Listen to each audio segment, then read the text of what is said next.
겉보기엔 완벽한 나라가 있습니다. 의료비는 무료, 치안은 안정적, 사람들은 친절하죠. 전 세계 수많은 이민자들이 그곳에서 새 인생을 시작하겠다며 짐을 꾸립니다. 그런데 정작 그곳에 사는 사람들은 여긴 지옥이라고 말합니다. 꿈의 나라로 불리던 캐나다, 지금 그 화려한 겉모습 뒤에서 어떤 일이 벌어지고 있을까요? 레거 조사기관에서 발표한 충격적인 결과를 살펴보면 캐나다 국민의 거의 절반에 가까운 사람들이 매달 받은 월급을 모두 써버리며 살아가고 있다고 나타났습니다. 저축은커녕 다음 달을 위해 남겨둘 돈조차 없는 상황이죠. 더욱 심각한 것은 많은 캐나다인들이 진지하게 자국을 떠날 생각을 하고 있다는 점입니다. 심지어 갓 이민자들도 벌써 다른 나라로 옮기고 싶어하는 경우가 늘어나고 있어요. 모든 문제의 시작점을 찾아가 보면 2008년 세계 금융위기에 다다르게 됩니다. 당시 미국을 비롯한 대부분의 선진국들이 엄청난 타격을 받았던 반면 캐나다는 상대적으로 안정적인 모습을 보여줬죠. 캐나다 은행들은 미국 금융기관들보다 훨씬 보수적인 대출 정책을 유지하고 있었고 정부의 금융 규제도 더 엄격했기 때문입니다. 그 결과 다른 나라들이 은행 파산과 대량 실업 사태에 시달릴 때 캐나다는 비교적 평온함을 유지할 수 있었습니다.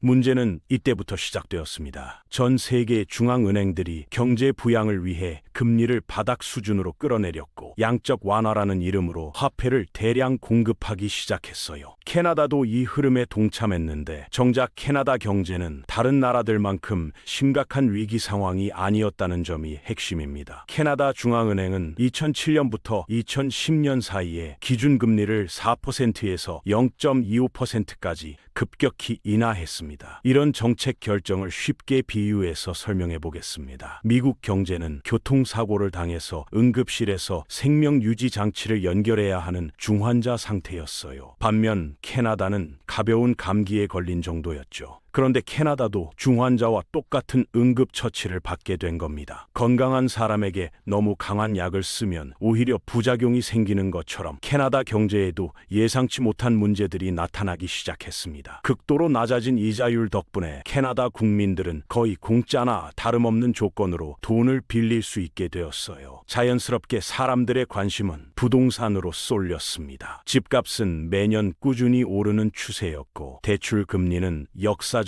최저 수준이었으니 누구나 부동산 투자에 뛰어들고 싶어 했죠. 문제는 집을 사려는 사람들은 폭발적으로 늘어났는데 실제로 공급되는 주택의 수는 그 수요를 따라잡지 못했다는 점입니다. 부동산이라는 것은 다른 상품과는 근본적으로 다른 특성을 갖고 있어요. 공장에서 제품을 대량 생산하는 것처럼 버튼 하나 눌러서 뚝딱 만들어낼 수 있는 게 아니거든요. 토지 확보부터 시작해서 각종 건축 허가 승인, 자재 조달, 실제 건설 작업까지 최소 몇 년은 걸리는 복잡한 과정을 거쳐야 합니다. 그 사이에 집을 사고 싶어 하는 사람들은 계속 늘어나니까 기존 주택들의 가격이 치솟을 수밖에 없었던 거죠. 이렇게 해서 캐나다의 부동산 중독 현상이 본격적으로 시작되었습니다. 부동산 부문이 캐나다 경제에서 차지하는 비중이 점점 커지더니 어느새 제조업이나 기술산업보다도 더 중요한 위치를 차지하게 되었어요. 이런 현상이 왜 문제가 되는지 생각해보세요. 아파트나 단독주택은 외국에 팔아서 외화를 벌어올 수 있는 상품이 아닙니다. 다른 사람의 집세를 올려받는다고 해서 혁신적인 기술이 개발되는 것도 아니고요. 다른 나라들이 첨단 기술 개발과 제조업 경쟁력 강화에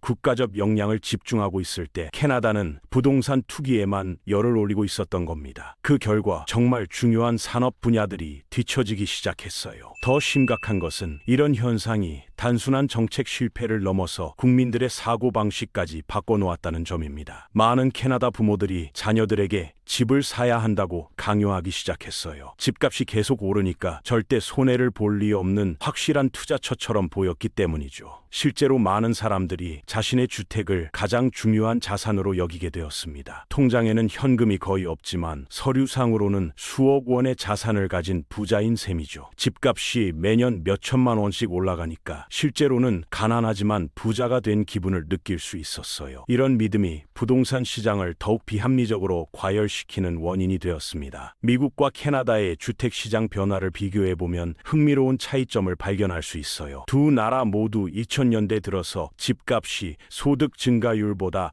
훨씬 빠른 속도로 치솟았습니다. 하지만 2008년 금융위기가 터지면서 미국은 부동산 거품이 완전히 터져버렸어요. 집값이 폭락하면서 다시 서민들도 집을 살 수 있는 수준으로 되돌아갔죠. 반면 캐나다는 어땠을까요? 앞서 말씀드렸듯이 캐나다는 금융위기의 직접적인 타격을 크게 받지 않았습니다. 그 결과 부동산 가격이 재조정될 기회를 놓쳐버렸어요. 장기간 지속된 저금리 정책과 끊임없이 늘어나는 수요 때문에 집값은 해마다 상승했는데 정작 일반인들의 소득은 거의 변화가 없었습니다. 집값은 멈추지 않고 달을 향해 치솟아 올랐고 더 이상 되돌아올 기회는 사라져버렸죠. 이 문제를 더욱 심각하게 만든 것은 투자자들의 개입이었습니다. 2020년 조사 결과에 따르면 전체 주택의 약 20-30% 정도가 대형 부동산 회사나 소규모 임대업자들 같은 투자자들 소유로 나타났어요. 이런 집들은 사람이 살기 위한 공간이 아니라 돈을 버는 수단으로 활용되고 있습니다. 일부는 임대를 목적으로 하고 또 다른 일부는 싸게 사서 리모델링한 후 비싸게 파는 방식으로 이익을 남기죠. 심지어 아무것도 하지 않고 그냥 놔뒀다가 시세 차익만 노리는 경우도 많아요. 이런 투자 방식들이 각각은 나쁠 것 없지만 문제는 실제로 새로운 주택 공급을 늘리지는 않으면서 기존 주택들만 계속 서로 사고팔기를 반복한다는 점입니다. 공급은 그대로인데 수요만 인위적으로 부풀려지니까 가격이 치솟는 것은 당연한 결과였어요. 주택 문제만으로도 충분히 심각한데 여기에 전반적인 생활비 급등까지 겹치면서 상황은 더욱 악화되었습니다. 캐나다의 주요 도시든 시골 지역이든 상관없이 모든 곳에서 사람들이 감당하기 어려운 수준의 생활비 문제를 겪고 있어요. 집값과 월세가 터무니없이 비싸진 것은 물론이고 식료품비, 공과금, 교통비 등 모든 것이 다 올랐는데 정작 월급은 그 속도를 따라가지 못하고 있습니다. 예전 같으면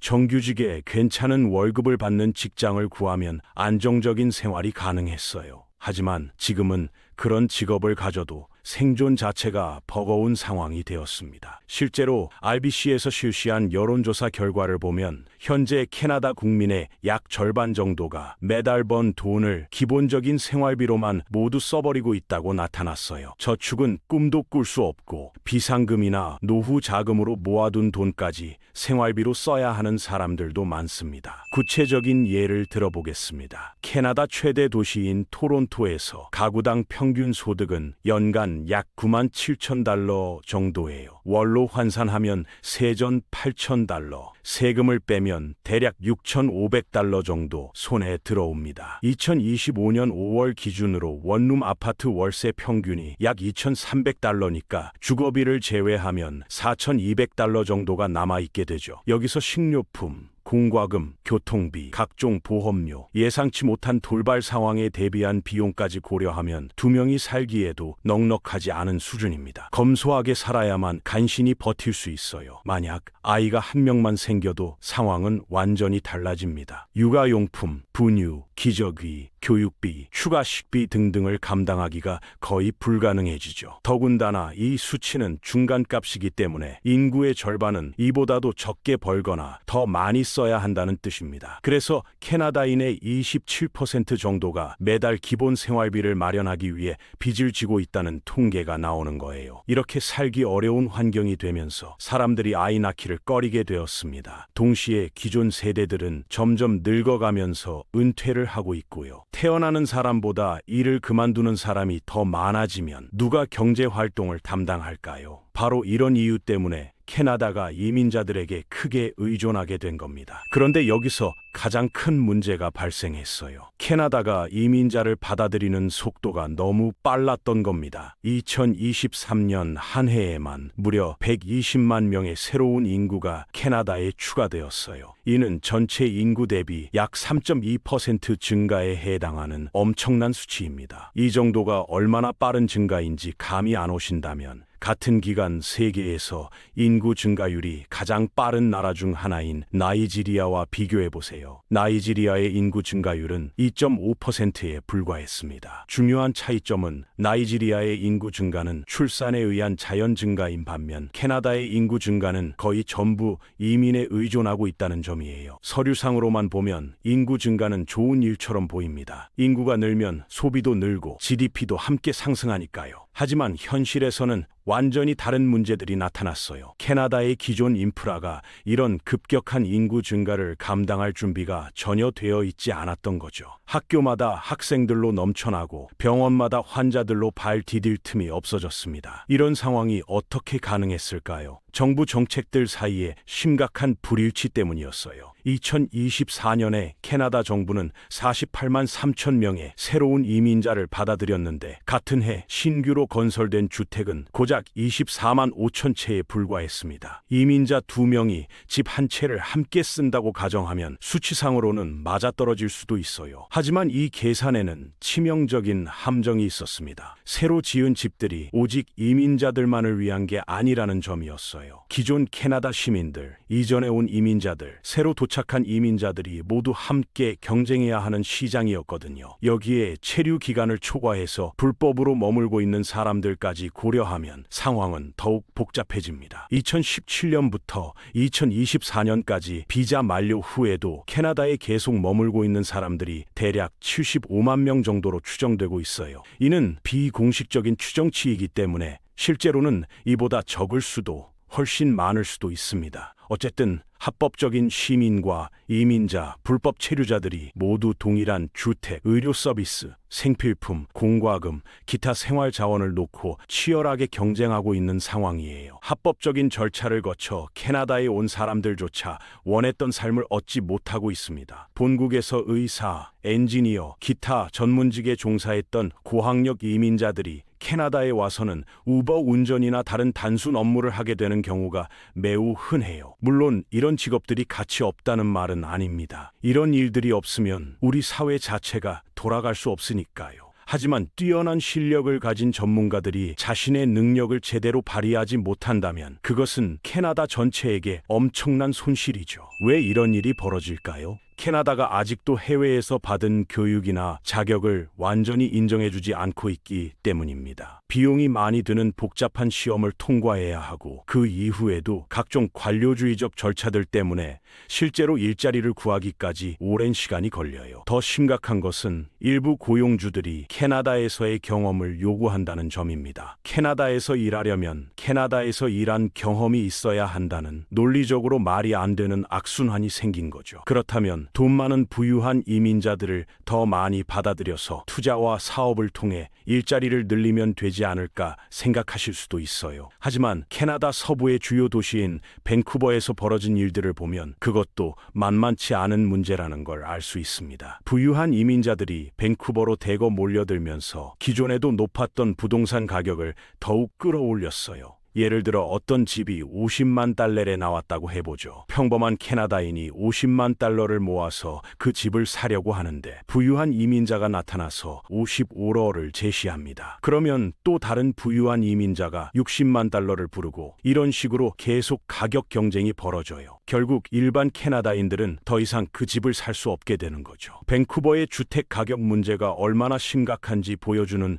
유명한 사례가 하나 있어요. 팀 첸이라는 대학생이 매주 캘거리에서 밴쿠버까지 비행기를 타고 다니면서 수업을 들었다는 이야기입니다. 밴쿠버 대학교 근처에서 월세 2,500달러짜리 방을 얻는 것보다 매달 1,200달러의 항공료를 내는 게 더 저렴했기 때문이에요. 이런 문제들이 누적되면서 또 다른 심각한 현상이 나타났습니다. 바로 두뇌 유출이에요. 많은 캐나다인들과 심지어 캐나다에 온 이민자들까지도 더 나은 기회를 찾아 미국이나 다른 나라로 떠나기 시작했습니다. 그런데 2025년 들어서 상황에 약간의 변화가 생겼어요. 관세 문제로 인해 미국과 캐나다 사이의 관계가 다시 긴장 상태에 빠지면서 일부 캐나다인들의 미국 이주 계획이 중단되었습니다. 더 놀라운 것은 일부 미국인들도 캐나다를 대안으로 고려하기 시작했다는 점이에요. 이는 캐나다가 두뇌 유출을 두뇌 유입으로 바꿀 수 있는 실질적인 기회를 얻게 되었다는 뜻입니다. 하지만 이런 기회를 제대로 활용하지 못한다면 다시 올지 모르는 일이죠. 2014년에는 또 다른 큰 충격이 캐나다를 강타했습니다. 바로 국제 유가 폭락이었어요. 석유 가격이 급락하면서 캐나다의 주요 수출품 중 하나인 석유 산업이 큰 타격을 받았습니다. 이런 위기 상황에서 캐나다는 혁신 기술 개발에 집중하거나 제조업 기반을 다시 구축하거나 석유 산업을 더욱 강화하는 방향으로 나아갈 수 있었습니다. 하지만 실제로 선택한 길은 이미 과열되어 있던 부동산 시장에 더욱 의존하는 것이었어요. 그 결과 캐나다의 석유 수출량이 줄어들었고 자동차 생산량도 1999년 300만 대에서 2020년 140만 대로 거의 절반 수준으로 떨어졌습니다. 만약 GDP에 대한 기본 개념을 알고 계시다면 최종재와 서비스에 지출된 모든 금액이 GDP에 포함된다는 것을 아실 겁니다. 따라서 캐나다 사람들이 비싼 월세를 내는 것도 GDP 상승에 기여하게 되어요. 그래서 캐나다가 서류상으로는 부유한 나라처럼 보이는데 정작 국민들은 가난하다고 느끼는 이상한 현상이 벌어지는 겁니다. 더 심각한 것은 높은 주택 가격 때문에 경제 전반에서 돈의 흐름이 왜곡되고 있다는 점이에요. 사람들이 월세를 내거나 집을 사기 위해 저축하는데 너무 많은 돈을 써야 하니까 정작 진짜 경제 발전에 도움이 되는 연구개발이나 혁신에 투자할 여력이 없어진 거죠. 특히 젊은 캐나다인들에게는 희망 자체가 사라져가고 있어요. 내 집 마련, 가정 꾸리기, 노후 대비 같은 기본적인 인생 목표들이 모두 불가능해 보이니까요. 결론적으로 캐나다가 당장 붕괴될 것 같지는 않지만 균열이 점점 더 심해지고 있다는 것은 분명해 보입니다. 주택 가격은 통제 불가능한 수준에 도달했고 생활비는 사람들을 짓누르고 있으며 부채는 계속 늘어나고 생산성은 오히려 떨어지고 있어요. 사람들을 보호해야 할 시스템 곳곳에 허점이 가득한 상황이죠. 물론 캐나다가 이 모든 문제들을 해결할 기회가 아직 남아있기는 합니다. 더 많은 주택 공급, 이민 정책 개선 등의 노력들이 이미 계획되거나 실행되고 있기도 해요. 하지만 그것이 진정한 변화로 이어질지 아니면 그냥 정치적 쇼에 그칠지는 아무도 확신할 수 없는 상황입니다. 결국 캐나다는 아직 무너지지 않았지만 금이 가기 시작했습니다. 겉으론 반짝이지만 그 안에서는 균열이 자라고 있죠. 그리고 그 균열은 언젠가 우리에게도 찾아올지 모릅니다.